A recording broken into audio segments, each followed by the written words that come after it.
inkuru wenda nanone nibuka nzi neza ko twanakozeho ni inkuru ya Vitali n'umugore.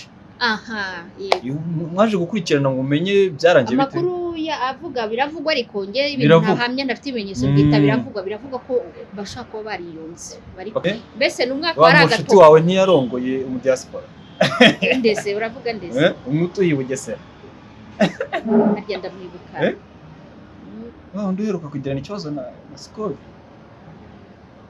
ewe yashatse mu diaspora bari habaye ubukwe bwinshi butandukanye n'amadivorce yarabaye donc ntabwo umwemera nk'umuntu uvuga ko hari abantu ntajya nemera arabyiyita uwiyita pasiteri uwiyita revera uwiyita bishop uwiyita umuhanuzi hari abantu biyita hari n'ababa bari rero ngiye nkimubona bwa mbere nkimubona yaje ahanura yongwe isi irakwanitse Korode bigenze gutya Ezekiel azavuga amazina mbona ko ari kuvuga amazina yubatse kuri social media bitavuga nti hano harimo point d'interrogation kubera ko arimo aravuga amazina asanzwe ariho ari kuririra ku bantu bari kuri YouTube kuza uvuga Izayi ni umuyobozi wawe mu itorero sibyo ni umushumba mukuru w'idini ubarizwamo warangiza ukaza umuvuga mbona ko yarashakaga kumenyekana kandi byaramuhiriye yaramenyekanye ariko kumenyekana ni kimwe mu nzego nibyo se kumenyekana ni kimwe ariko kumenyekana nanone ubeshyera Imana buriya yabwirije ubutumwa ngo papier mouchoir papier hygienique ibyo yabwiye ngo umuntu ayitaye mu parasida arayitora ngo aragenda akamurira ku murwayi uri Kibagabaga uwo muntu ngo ahita kirarataha Nkahita nibaza ibyo yabyakamura nanjye ubwanjye nahise mbwa ndi reka suppose ibyo yabyajya muri papeje niko nkajya gukamura ikindi uwo muntu se waje guhamya Imana iri muri Theogene ahubwo we yazaga yivuga ngenderi yakaba yahitaga nahagarara mu kiganiro niko takarifunga neza agafata inkoni ngewe ubu ndi Mose ngende umuhanuzi Eliya akongera ati ndi Mikaya ibyo bintu byo kwishushanya imbere y'Imana ntago message z'Imana z'ubuhanuzi zimera kuri ya muvandimwe Maria abantu birirwa basuzugura twaribonaniye Joseph naramwiboneye Moses twarahuye Maria wabyaye Yesu naramwiboneye Maria wabyaye Yesu yaramwiboneye abantu muri departement nyine icyo nakubwiye ntabwo mama Charlene afite ikosa rikomeye cyane kurenza uwazanye amagambo kuri social media nimba baravuganye ibintu ari abantu babiri umuntu akaba yaje kumuta hanze ni ukuvuga ngo nibi bintu ni ibintu bigomba gukosoka. Yes, reka mbasuze n'ubundi mbifurize gukomeza kugira ibihe byiza kuri Birandiko TV mwebwe mwese muyikurikira umunsi ku wundi.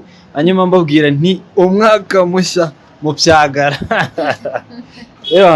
Umunsi nanone n'ubundi turagarutse na AIMEE Shadia, the CEO. Shadia umeze ute? Meze neza ndashima Imana. Ko numva ritava ijwi ridasohoka. Maze iminsi ndi gusenga, maze iminsi ndi kuririmba. Ndumva kurizamura cyane biri kungora none. Hanyuma mbere na mbere umwaka mushya muhire wa 2024 ntago ari na kane kuko imyaka ubundi bavuga 4 cyangwa ni 3 umwaka mushya nawe uzagira umwaka mwiza n'imigisha myinshi. Hanyuma nk'ibisanzwe mbere ko dutangira ndaza kugenda nkubaza ku ngingo zigiye zitandukanye nk'uko dusanzwe tubiganiraho ariko reka tubanze twiragiza Imana nk'uko abantu babimenyereye kuri Birandiko TV dutangira twishyira imbere ya nyiribambe nyiribihano bihambaye. Imana data wa twese Yehova turagushimye cyane by'umwihariko kuba waraturinze mu myaka yatambutse ukaba utugejeje mu mwaka mushya 2024 dukomeje kugushima cyane iminwa yacu ni guhimbaze tukweretse ibiganiro bigiye guca kuri no channel ngo bihe umugisha wawe kandi bigire abo bifasha natwe ukomeze kuduha umugisha wawe mu izina rya Yesu Kristo urakoze amen. Usenze nka ryasengesho ry'ibiryo kabisa bitererangira iyo utinze duhita turya. Umeze neza ariko ntari meze neza ndi muzima mu mubiri wanjye ndashima Imana n'ukuri pe ntacyo ndi gushinja Imana yarabanye nanjye yarahabaye pe. Hanyuma ubundi usanzwe iyo umwaka utangiye cyangwa urangiye hari ibintu umuntu aba yariyemeje nk'ingamba cyangwa intego aba yarihaye kugeraho muri uwo mwaka 2023 cyangwa 2023 wowe ni umwaka wavuga ko ibyo wari warateganyije nibura wabigezeho kangahe ku ijana? Wenda si 100%. Tugiye kuri gusa twavuga ku ijana, navuga ko uriya mwaka 2023 yewe 70% hari ibyo nageze, 30% nibyo bya warangiye ntabigeze. Ariko umuntu yanakoma amashyi buriya. Kuri ndashimana ni Imana yabanye nanjye muri uriya mwaka, ntabwo wari woroshye ariko mbamenere ibanga, umuntu usenga ararwana kanesha. Umwaka utarunyoroheye ariko niwe mwaka nabonyemo imigisha kandi niwe mwaka nakozemo cyane. Icyambere nakozemo amasengesho menshi cyane, natanze ibibwiriza byinshi ku YouTube ahantu henshi hatandukanye n'ibiganiro n'ibitekerezo, ndetse na nyuma ya kamera ivuga butumwa ryagenze neza. Ikirusha ibindi naranakoze cyane, Croix Rouge narayikoreye nanjye nditanganirwa ko n'umukorera bushake wa Croix Rouge pe. Ikindi no gutunga umuryango, urumva mbese nakoraga hasi no hejuru. Mbese muri make nakubwira ko nabonye n'impanuka nyinshi, Imana yagiye indinda impanuka nzireba gutya. Ni ibintu nanyuzemo byinshi byiza na byinshi biba, ariko Imana irahaba. Rero ndashima Imana pe. Kuri 100% umbwiye 30% nabonye igisubizo. Mbese mu mvugo z'ubu harahiye muri make. Ntabwo ngiye numva shima Imana ko byagenze neza. Ego, hanyuma noneho reka dutangire no tubwire ngo dutangiye umwaka ni mu ntangiro, intego noneho ni izihe? Cyambere ndifuriza umwaka mushya muhire abantu bakunda Birandikwa TV bose, by'umwihariko n'abankunda muri rusange, kuko bisi ntabwo ubura abanzi, ntabwo ubura abatagukunda, hari n'abagukunda nta mpamvu kuko ariyo kamere yabo. Rero ndambanje kubifuriza umwaka mwiza, kandi namwe rwose mutankunda mbifurije umwaka mwiza muhire, uzabahire, Imana izahaze ibyifuzo byanyu, kandi dukomeje kwegera Kristo cyane kuko niwe mugaba w'ikirenga kandi utajya uhohotera cyangwa ngo arenganye. Twaramubonye tugirira neza. Rero nagira ngo muri uyu mwaka dutangirane ingamba nshya. Icyambere tutangirane ingamba zo kunesha Satani, tumurwanye tuzamunesha. Twarabibonye muri Yakobo igice cya 4 umurongo wa 7 n'umunani ko nitumurwanya tuzamutsinda. Bivuze ko dufite imbaraga zo kuba twamurwanya. Dushobozwa byose na Kristo duha imbaraga. Izi mbaraga nituzibona tuzamutsinda n'ukuri. Mpamya ntashidikanya ko ibibazo bitazabura muri iyi si, ariko imbaraga urazifite zo kunesha Satani. Ibigeragezo ntabwo bizabura, ariko icyo bisaba ni ugushikama muri ibyo bigeragezo kugira ngo utazatsindwa n'umwanzi Satani. Amen. Yego, hanyuma wenda nkubaza, reka mvuge nti n'ubundi dusanzwe tujya mu gisata cya gospel, cyane cyane kuri Birandikwa TV. Hanyuma twavuga ko nka saga zaranze uriya mwaka, izo wibuka wowe wibuka? Twavuga z'umwaka kabisa. Saga z'umwaka ni nyinshi. Harimo udukoryo twinshi twiza mu gisata cya gospel no mu gisata cya sekira. Harimo n'ibyiza, harimo n'ibibi. Cyambere duhere muri sekira. Sekira hagiye habamo amaskandari menshi atandukanye, abagiye bashwana, abagiye basebanya, ariko bikanarangira neza. Ikintu nshima nashimye habayeho ibintu bigiye bitandukanye. Urabona ko habayeho gutongana kwa Yago na Bariya n'aba DJ Brian, habaho gushwana nanone kwa Debeni, habaho ibintu byinshi byagiye bivugwa ariko bikarangira neza. Ariko urabona ko igisata cya sekira cyarangiye neza kuko abantu benshi bagiye bagira imigisha igiye itandukanye. Erega buriya no kugira umugisha mwinshi nabyo biri mu bantu bitera abantu murengwe, bakibagirwa aho baturutse bagashaka kwizamura cyane. Mu gisata rero cya gospel naho habaye ibintu byinshi byiza kuko hasutswe ububyutse, ama YouTube channel menshi, abavuga butumwa benshi, abapirate n'abarojinari barivanga. Ariko nshima Imana nanone ko bose baravuze bahabwa ubwisanzure. Habayemo rero iriya skandale gupfusha umuntu twakundaga cyane, Inzahuke Theogene, mu kwezi kwa 6 ducika umugongo, ariko biza kurangira neza. Hagiye habamo amasaga menshi yagiye aba mu bavuga butumwa, umwe agakora ikosa undi akagaruka kumukosora kuri kamera. Hagiye haba urusaku rwinshi, ariko bigenda birangira neza hari n'abarangiriye mu magereza kuko urabizi ko Yongwe TV yagiye muri gereza kandi urabizi ko Yongwe nawe yashyushyaga social media byabaye muri 2023 Yongwe ngira ngo tumwifurize ko habaye dukuru twinshi dutandukanye Imana ikomeze imworohereze aracyari muri 30 jours hanyuma inkuru wenda nanone nibuka nzi neza ko twanakozeho ni inkuru ya Vitali n'umugore mwaje gukurikirana ngo umenye byarangiye bite amakuru avuga biravugwa ariko nge ibintu ntahamya ndafite ibimenyetso bwita biravugwa ko bashaka ko bariyunze bakaba barasubiranye cyane ariko nibyo abantu bose bifuzaga nanjye nibyo nasengeye undi wese nibyo yifuzaga ntabwo ari byiza gusenya umuryango wubatse hanyuma tukiri ku nkuru n'ubundi zaranze umwaka harimo n'izambukiranyije umwaka zirawutaraverisa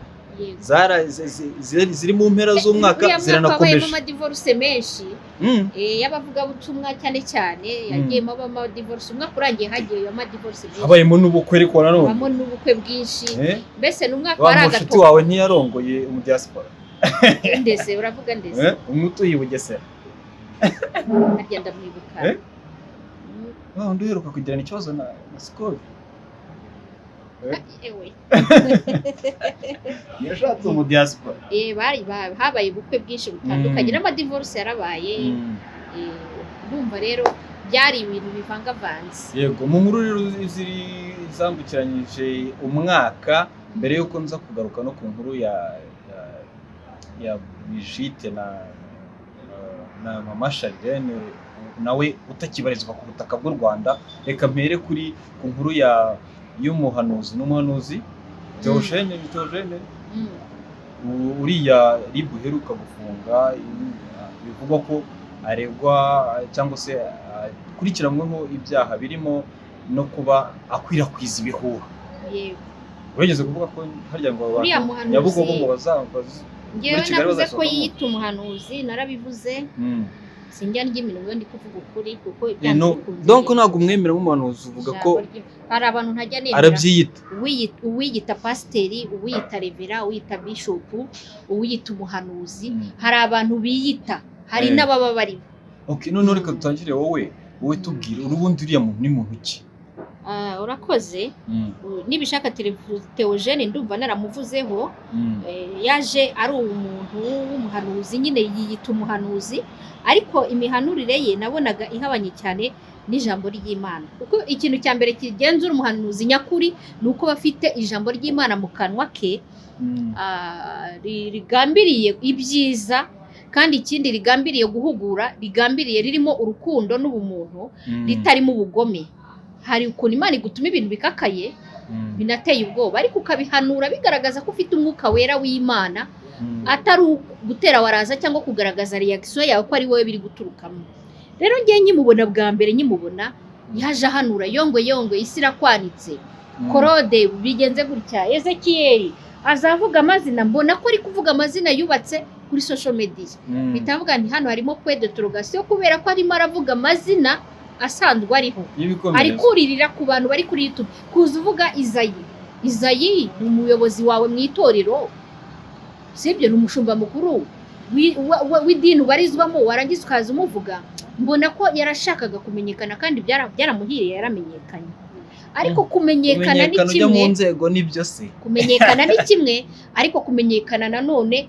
ubeshyera Imana buriya kuvuga ni byiza uko mvuga hano nanjye bamvuga ngo yavuze kandi itavuze ariko kuvuga ngo Imana yavuze ngo Imana irambwiye kubeshyera Imana kuko idahita imanuka ngo yisobanure imbere yawe ntago bikuraho ko nge ninkoreramo Shadia ntazaza kukuvuguruza kuko Imana yanyuhaye umwuka wo kugenzura kuko ijambo ry'Imana hano riratwigisha neza rikatwereka ko bamwe ibaha umwuka wo kugenzura imyuka iduca imbere nawe rero nari narabibonye ko nta mwuka w'Imana umurimo kuko ufite umwuka w'Imana udafite urukundo ntabwo burya uri ari umwuka w'Imana Yehova yaremye ijuru n'isi ahubwo aba ari umwuka w'iyindi Mana yawe kuko na Satani yitwa Imana y'iki gihe yego nyine nari nkubajije nti muziho iki mbo rero ikintu muze nuko ari umuntu uhanura ibintu by'ubugome nicyo kintu namubonyeho yahanuraga ibintu by'ubugome by'iterabwoba kwifuriza Izayi ngo nungwa agomba kugwa inyo utaguye inyo, ngo agomba kurwara umuvuduko w'amaraso na diyabete, ngo agomba kugendera mu kagare, ngo Imana ikamukunja bya nyabyo,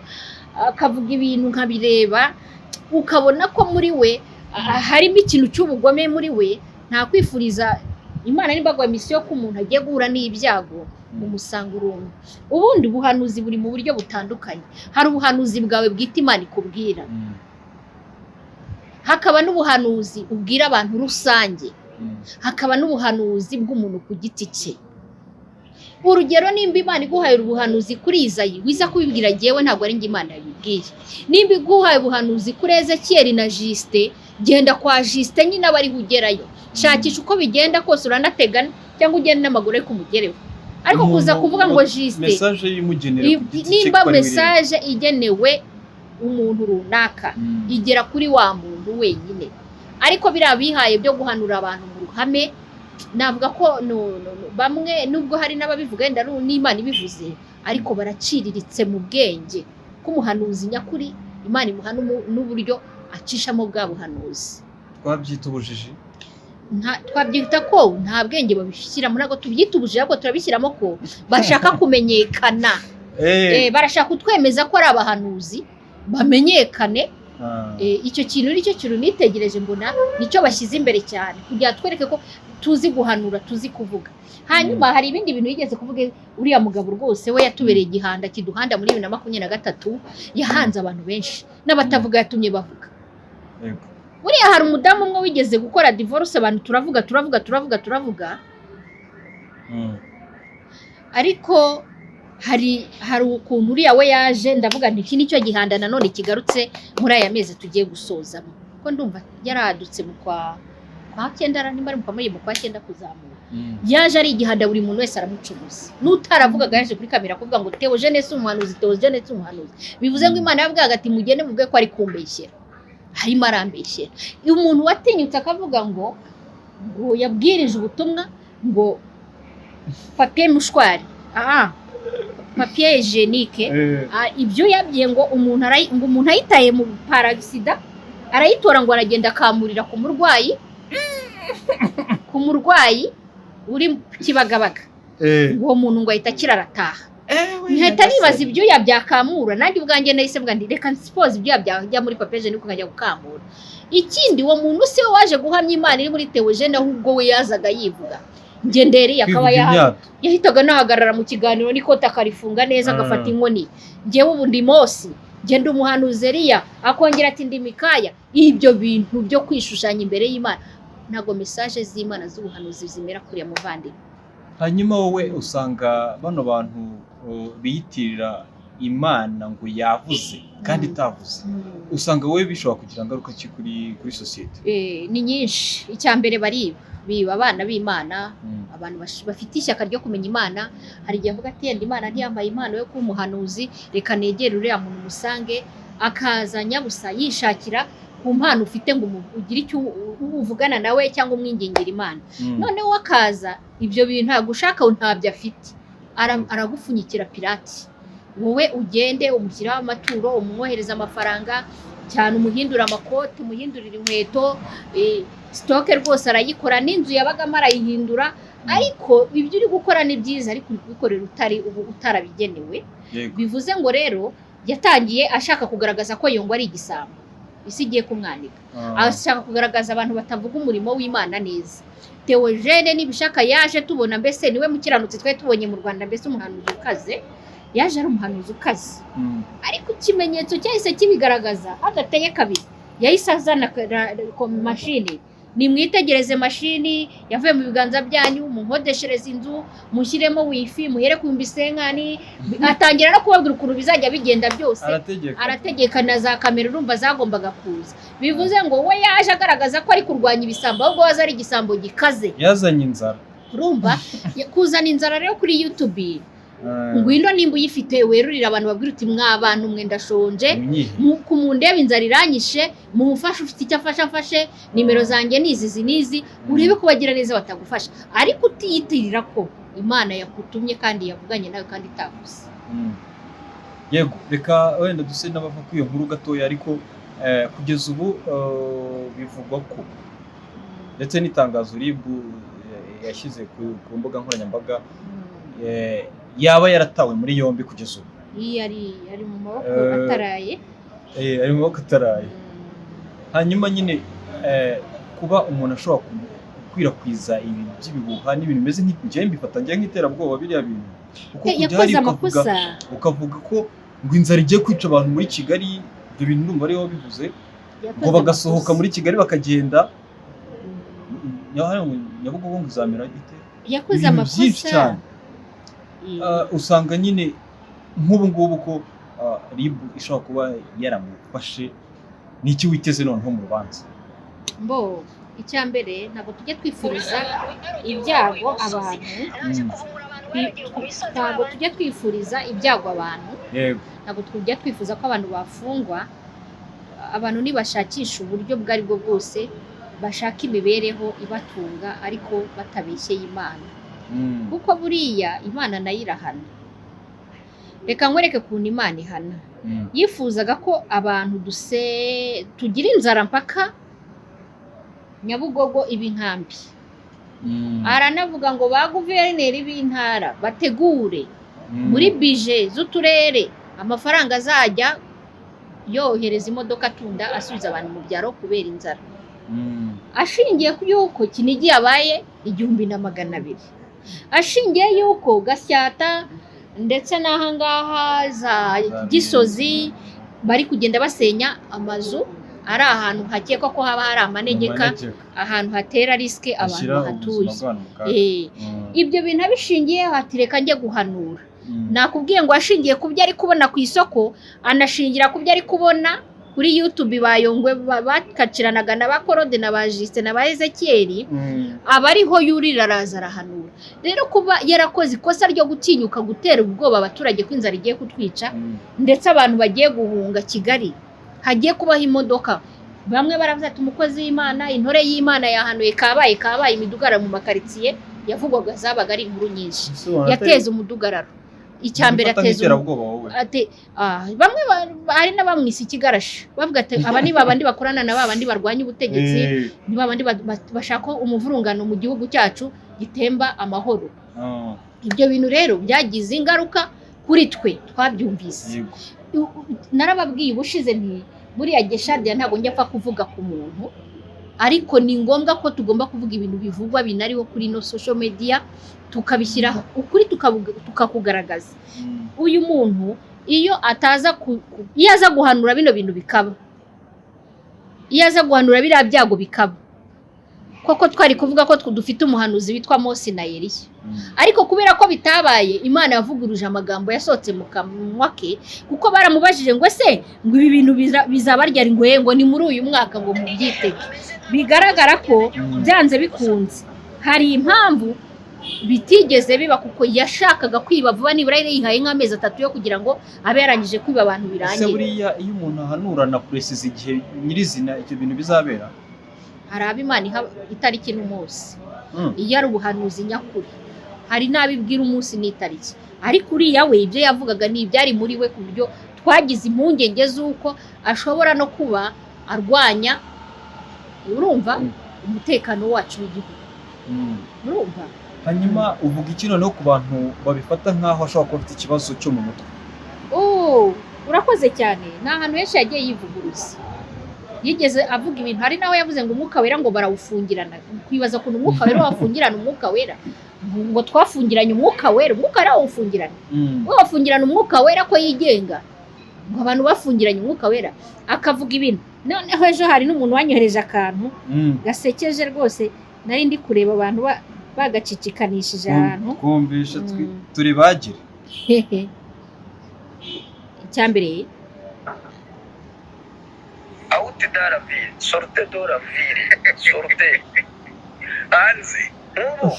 Ngewe nta mwuka wo kwiyemera ngira. Nize amashuri 3 ya primaire. Mvi byarimo nyine.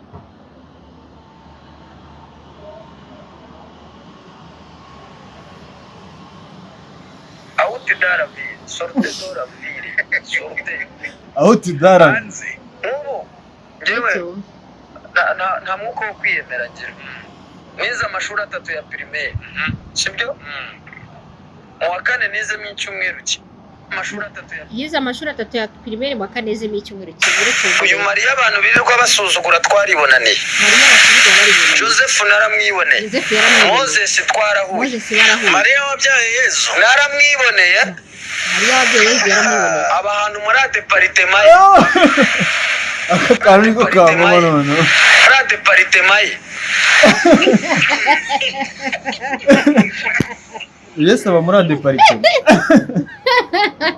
departement ye nani igiki nese kuki yaje akagaruka kuki atagumye niba ari na heza departement ariko departement ntago nzi cyari urumva ngo Yesu aba muri departement urumva noneho kumva umuntu wihuriye na Yesu yavuze ko yagiye mu ijuru sinibaza ngewe Imana yangejeje no mu ijuru ko nayemera kugaruka ubundi ugaruka ujya he niba ari heza kuki yagarutse noneho ikigaragara rero niyo mpamvu ariko ko afite akabazo mu mutwe ariko nge mbona atari akabazo mu mutwe nshuti yanjye nukuri tujye tunaganira neza buriya muntu ashobora kuba yaragize ihungabana apira ijambo ntabwo ari ryiza nkoresheje ashobora kuba yaragize icyifuzo cy'amafaranga aravuga ati nyamara ndakennye afite depression y'ubukene yashaka kuba inzahare arebye ubuzahare afite abateka njye kuzahukira kuri YouTube nze nk'umuhanuzi utwika umva ibibombe mbituritse ndihiringa mvuga ibyo nshaka byose ku muntu ariko amafaranga nyabona kandi koko yarayabonye ariko haranahiye nubwo ari mu maboko ataraye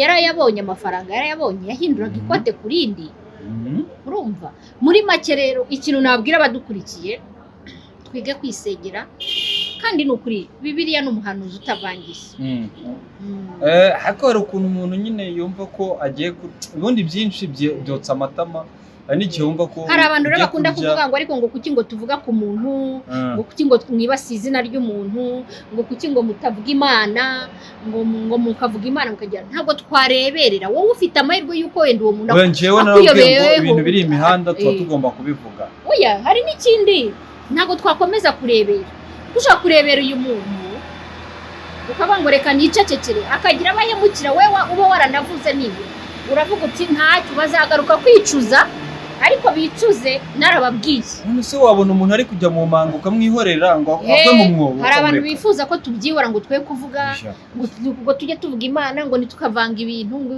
nibyo ndabyemera tuba tugomba kuvuga Imana ariko ntabwo umuntu nzihanganira umuntu uvuga Imana abeshya ngo yamutumitsa mutu yego hanyuma tugenda tugana ku musozo cyangwa se before we sign out reka ngaruke ku nkuru y'umuvugabutumwa n'ubundi mama Charlene ndetse na Brigite umurongo urimo uraka oya ntabyo uzi mama Charlene na Brigite jewe mperuka kubona inkuru ngo arimo yerekeza hanze y'u Rwanda okay mama Charlene yagenda yakoze ikiganiro ari kwereka ko agiye ku kibuga cy'indege nta nubwo yavuze igihugu yerekejemo ariko ni hanze y'u Rwanda hanze y'u Rwanda rero bamuvuzeho ku bintu bijyanye n'imisokoreze ye n'imyambarire yari yambaye ndumva aricyo kintu Brigite yavuzeho ko arimo aragenda avuguruza ubutumwa yavuze kera nimba yaravuze ati ibyo bisatsi byanyu mujye mubyogosha Imana yavuze gutya na gutya imyitwarire imyambarire akaba atangiye noneho kwambara petetre atangiye kujya behind ubutumwa yatanze nta kindi kintu yamuvuzeho nubwo abantu babibonye nabi bavuga ko yenda Brigite yamwibasiye ariko ashaka kugaragaza ko ibyo yavuze atangiye kubivuguruza ariko ikintu kigaragara hagati aha ngaha umuntu ni umuntu mukuru nimba umuntu ari umuntu mukuru uko narindi muri 2015 na 6 na 7 sikomeza ubu muri 2023 ni ukuvuga ngo hari ihinduka ryabayeho cyangwa na ruku yanjye yarahindutse sibyo harimo gukura harimo gusaza harimo gusirimuka harimo guhindura ikintu icyo ari cyo cyose donc mama Charlene yarasirimutse mbo reka mbabwire hari ikikosa abantu tugira no kwigira abarukore cyane tukumva ko abandi ari abapagani nimba wowe utega igitambaro mu mutwe utagiteze ukumva ko ari umuntu utemerwa n'Imana wabona nambaye agasengeri nk'ubu harashyushye nimba mvuze nti ne kwambara ikote kuko hashyushye reka nambara agasengeri nk'aka ngaka ugahita utangira kungira iki umuntu utemeranywa n'Imana wowe wagiye mu mutima w'Imana uzi uko Imana intekerezaho ninde ufite igipimo gipima abimana yemera n'abitemera. c'est ça. Ikindi cya kabiri hari imyambaro y'abavuga butumwa ko twebwe turi urumuri. Bibiliya nibivuga neza muri Matayo turi umucyo w'isi. Reka wenda turi indererwamo. Hari buryo umuntu w'umukristo yitwara imbere y'abantu batarakomera mu buryo bw'umwuka cyane cyane iri umuvuga butumwa. Ariko ku bintu bijyanye n'imyambarire n'ubushize nanatangira kuza kuri YouTube numva ryo naje mvuga. Ipantaro n'umwambaro, menya aho wambarira ipantaro. Wambarire kuri moto, ugiye kugikwa, ukora akazi kanaka, turi muri klima y'imbeho, wambaye ipantaro, ni ipantaro kuko muri klima y'ipantaro yageze. Sebyo? Nambaye agasengeri kuko ndashyushye. Sebyo? Ariko mbona amaboko aravuga ngo wewe waje kugusha abana b'Imana. Bibiliya ngo wasutse imisatsi ngo ntukabohe imisatsi. Ibintu bareba ni amarangamutima ya kimuntu, ntabwo Imana ireba nk'abantu. Kuko Imana iramutse ireba nk'abantu ntabwo yagitoranya impande z'abantu bose batandukanye, kandi ahantu hose irahamagara. Rero kuvuga ngo rurambikanye mu masharirene ntabwo rwambikanye, ahubwo we yasobanuraga ko ibyo yigishije yatangiye kunyuranya n'ibyo yabwiraga abantu. Kubera gusa ko yabonye wenda ni inzara n'iki, ko yabonye imyambarire yari yambaye imyenda imwegera igaragaza taye, yari ipantaro, yari ikanzu ariko imwe itari igera hasi.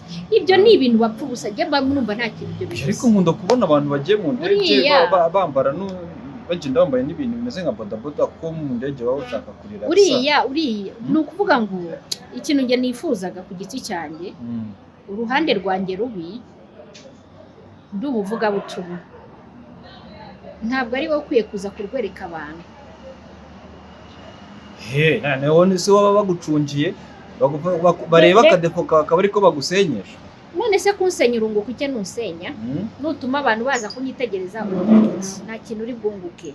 Tugeze numvaga muri uyu mwaka 2024 twavuga ubutumwa bwiza cyane kuruta kuvuga ku bantu, nitujye mu bintu by'amatiku byaba ari sawa.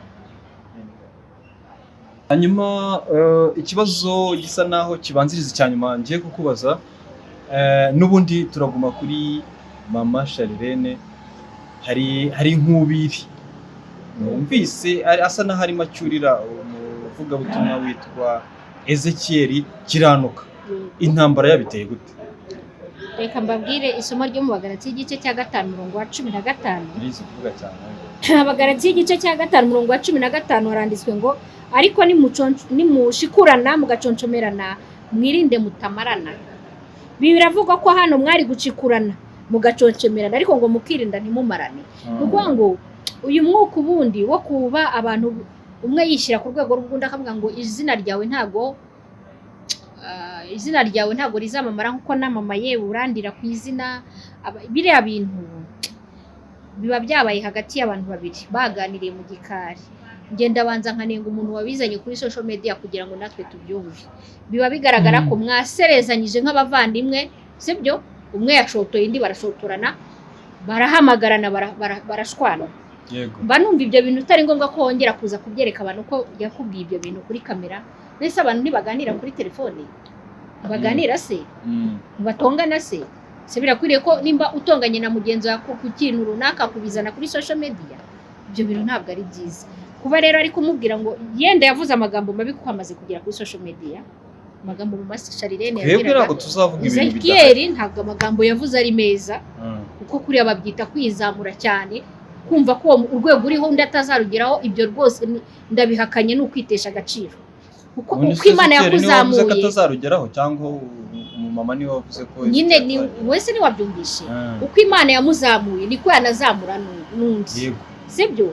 Ntabwo rero agomba gucurira abantu ngo izina ryanjye rirakugaburira, izina ryawe mbese oya. Ubundi izina ryawe ribaye rigaburira abantu si umugisha. Izina ry'Imana, izina ry'Uwiteka, izina rya Yehova, izina rya Kristo niryo zina ritunga umuntu. Izina rya runaka ntacyo rimaze. Kuba rero ugaragaza ko ari wowe utunze uriya muntu wamuzamuye, nakubwira ngo shyiramo towa kuko wakoze amakosa. Ntago wowe bakuzamukiraho ngo umuntu atera imbere nawe ubwawe nturatera imbere uracyasabiriza, nawe ubwawe nturatera imbere uracyishakisha, nawe ubwawe nturatera imbere uracyameze nk'abandi bose, kandi nubwo waba waranabarenzeho ntabwo wabereka ko batazakwigezaho kuko ari igihe banakuruta bakanakurenza. Ahubwo twige guca bugufi mu gihe Imana yagize gute. Kandi ibi bintu abantu bajya bakunda kubizira. Umuntu witwa Nebukadineza, Imana yamuhaye ibintu by'igiciro, imugeza hejuru iramuzamura, arangije arahaga ati ngewe Nebukadineza ndakomeye, dore Babuloni niyubakiye. Imana iravuga ati kubw'iryo jambo ugiye kurisha mu gihuru nk'inka, uzavamo ari ukumbajije. Imana irinda ubwami bwe, irongera mugarura, arabwiriza avuga Imana yapfuye ari umukiranutsi. Rero si byiza kwizamura niyo indege ndatazi no ku kibuga ko hamera. Nonese ejo he harahazi, ejo he arahazi. Ariko ntabwo kuba uri indege uyu munsi muri 2023 cyangwa na 24 ntabwo uzi izazurira muri 2025, sibyo? Ariko yamucyuremo n'akantu kuko izina rye icyo nakubwiye, ntabwo mama Charlene afite ikosa rikomeye cyane kurenza uwazanye amagambo kuri social media. Nimba baravuganye ibintu ari abantu babiri, umuntu akaba yaje kumuta hanze, ni ukuvuga ngo nibi bintu ni ibintu bigomba gukosoka. EZEKIEL noneho nicyo amubwira mbo buri muntu wese biramureba. EZEKIEL ni umuntu mukuru, mama Charlene ni umuntu mukuru, sibyo? Ntabwo bikwiriye yuko abantu baganira ibintu biri inyuma uwa babiri bakawubizana kuri social media. Nakomeze yirira aho yagiye amere neza.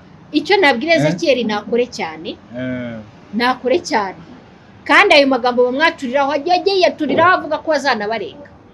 Kise bumva ko umuntu ari bugize undi, munagirwa n'Imana yamuhanze ikamushyira no kwiza.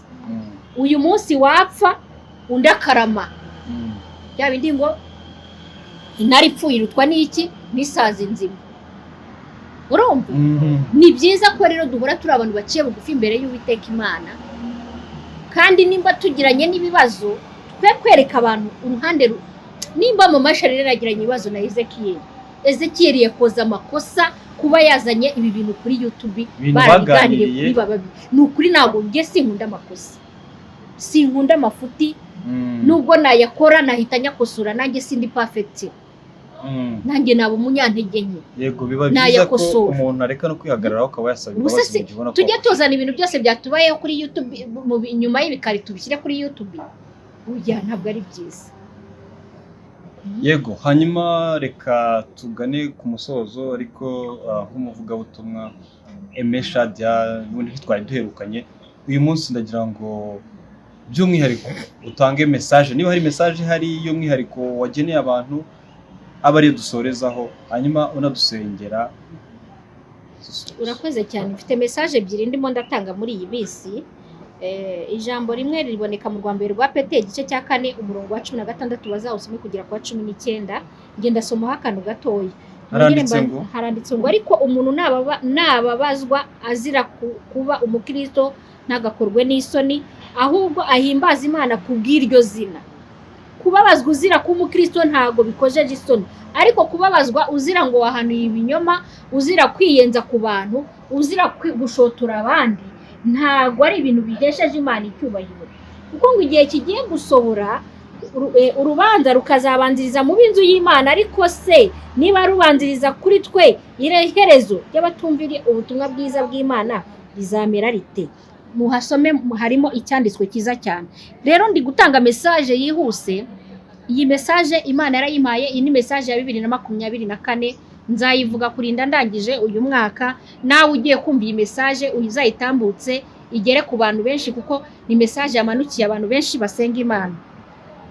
Dusome mu izina rya Yesu muri Yesaya igice cya 54 umurongo w'10. Haranditswe ngo imisozi zavaho n'udusozi tuzakurwaho, ariko imbabazi zanjye ntizizakurwaho, kandi n'isezerano ry'amahoro nagusezeranije ntirizakurwaho, ni Uwiteka ukugirira ibamba avuga. Mvugira utamena. Amena. Ni ukuvuga ngo iri somo riri kutubwira ko imisozi izavaho n'udusozi, ariko imbabazi z'Imana ntabwo zizigera zikurwaho, ndetse n'amahoro yadusezeranyije ntazigera akurwaho. Hari abagusezeranyije ko utazagira amahoro, hari abagusezeranyije ko uzahomba, hari abigeze bakwatura ibintu bibi ko utazigera wubaka, hari abavuze ko utazabyara, hari abavuze ko hari ubuzima bubi buzaba ku buzima bwawe uzahora ubabaye. Ariko iyi Mana irimo irakubwira ngo imisozi izavaho n'udusozi, ariko imbabazi z'Imana ntabwo zizigera zikurwaho ku buzima bwawe. Wewe rero wizera Imana, ibyo bavuze bibi ku buzima bwawe ubinyuranyishe iri jambo, kuko nzi ko Imana igiye kugira neza muri uyu mwaka.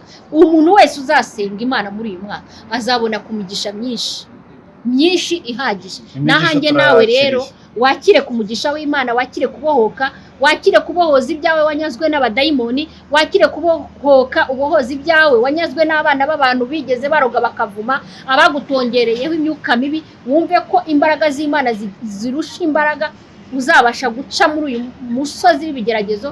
Muri uyu mwaka 2024 uzabohoka mu izina rya Yesu Kristo. Habwa umugisha n'Imana rero. Shalom shalom. Asante sana, reka dushimire abakurikiye ikiganiro ndetse tubashishikariza gukora subscribe mwebwe mwakuri iki kiganiro, ndetse n'uwo kigezeho wari we wese akore subscribe kugira ngo ubutumwa bwiza bukomeze bubagereho umunsi kundi. Reka nshimire nyiri bo bakuri kamera nubwo yayisize, hanyuma tubabwire ko ari akagaruka, dusubire ubutaha, hanyuma udusengera dusoza.